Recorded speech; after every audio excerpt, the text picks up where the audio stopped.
Aunque el Colegio de Supervisión Financiera, CFT, está señalando que Aruba está haciendo su huiswerk para llegar a un sistema de finanzas públicos sostenible, hay una entidad aquí está señalando algún riesgo de saquinante gasto de personal, pero cuanto posible que el gasto de personal te quede un asunto de atención si el gobierno reduce personal público.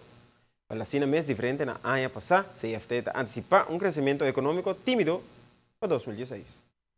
Después de analizar el desarrollo financiero público para el primer kwartaal de 2016, CFT señala que el gobierno está más o menos in het traject para cumplir con normen financiero. Maar uiteraard, waar dit allemaal ook om gaat, gaat het met Aruba weer beter. Gaan we ook op de goede weg. Afgelopen jaar, 2015, was niet een goed jaar, economisch gezien. De groei was eigenlijk stagnerend. Reële groei 0,1%. Ik zou bijna kunnen zeggen de foutenmarge. Dit jaar ziet er iets beter uit. IMF, Centrale Bank, verwachten een reële groei van 1%. Maar de opening van de olieraffinaderij zou natuurlijk echt een impuls kunnen geven. En dat is ook hard nodig. De Centrale Bank heeft berekeningen gemaakt die ons plausibel lijken. En in die zin kijkt iedereen in spanning uit naar de komende weken. Waarin die deal dan ook op een democratische wijze in de Staten tot goed einde zou kunnen worden gebracht. Pero indudablemente el impacto de la operación de SETGO lo tiene consecuencia positiva sobre el déficit presupuestario como un total. Onze understanding is nu dat een overeenkomst getekend is. Die zal nog wel door de Staten moeten worden geaccordeerd. Als dat gebeurt is onze understanding dat vanaf 1 augustus leaseinkomsten zouden kunnen binnenkomen. Dus het zou ook dit jaar iets kunnen helpen.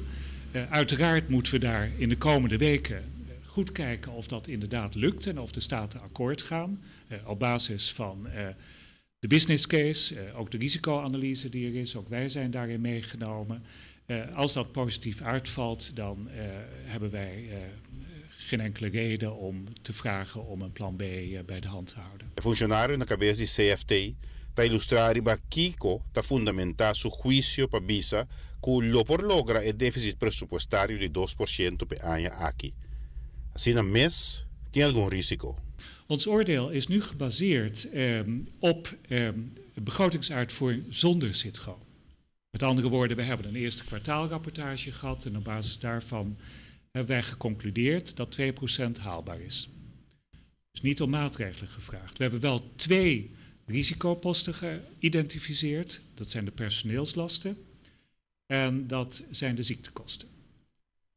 Rond de personeelslasten is de issue nu zo dat het aantal ambtenaren weliswaar daalt, maar de uitgaven niet.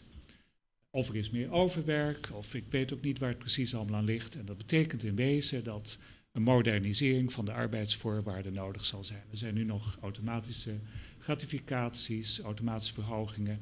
Hier dringen wij al langer op aan. Dat is uiteraard aan het land van Aruba.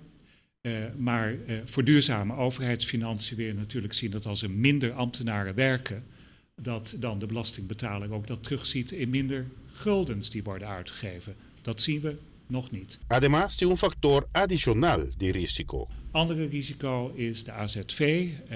Daar zullen we ons in september op buigen. Ik heb de indruk dat dat mogelijk goed rond kan komen. Dit zijn de 2 risico's die we hebben benoemd.